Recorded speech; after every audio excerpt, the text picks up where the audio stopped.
Hi guys, welcome back to my room. For today's videos, i-reveal ko na pala kung sinong nanalo sa ating palaro. Yung sino yung manghulang tao.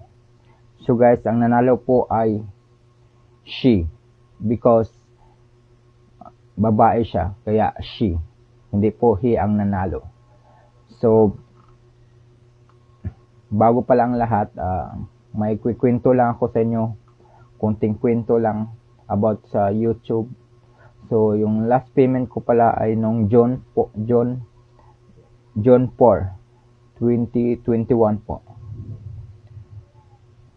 So, patapos na po yung pandemic, kaya yung YouTube pahina siya. Dahil yung mga tao nagsilabasan na. Doon na nagsilabasan yung mga tao at saka humina na talaga yung YouTube. Kaya doon na yung last payment ko. So, yung payment ko ngayon ay naiipon lang po yun. Kasi pakunti-kunti na lang yung nanonood sa mga videos ko. Dahil mga tao ay kanya-kanya nang nagsilayasan kung saan-saan. Kasi patapos na po yung pandemic. So, doon po ako kumikita sa pandemic, guys. May pandemic man, pero continue naman yung flow sa mga pera ko. Nagkasahod ako kahit na konti. At saka yung skeletal lang po yung pasok namin sa trabaho dahil ganun nga, konti lang yung mga taong nagsilabasan. So, konti lang at saka pili lang yung makalabas ng mga tao, yung may mga trabaho. So, ayun guys, ang mga kadalasan talaga, mga tao nanonood na lang sa bahay, nandoon na lang nagmukmok, naggawa ng kung ano-ano. So, ang dami po talagang kami dati. Ayan guys. So ito guys, reveal ko na po yung nanalo. Babae po siya. Sa totoo lang guys, wala naman talagang nananalo sa ating palaro dahil yun nga, hindi sila sumusunod sa the rule of law. So alam nyo naman, may pusong iba na ako, so binigay ko na lang sa kanya kasi hindi naman natin alam kung kailangan niya naman ng pera. So, ayun, pinadala ko na, binigay ko na sa kanya.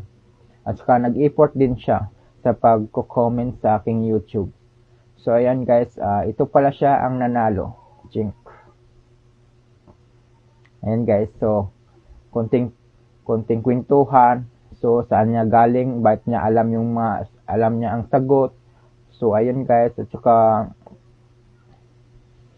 at saka hindi ko po ni-reveal yung mukha niya guys kasi alam niyo naman, meron tayong privacy act. Baka anong mangyari sa akin, pwede akong makasuhan ng privacy. So ayun, tinakpan ko po yung mukha niya. At saka yun lang po yung conversation namin. So hiningi ko lang po yung GCash number niya at saka konting cheka. So yun guys. Saka, ito pala yung kabuuan ng sahod ko, kaya niya nalaman. So, ito lang po yon. So, hindi ko naman kailangan yung butal. Ang totoo lang yung buong sahod talaga ang kailangan ko. So, nahulaan niya. At saka, kumplito pa.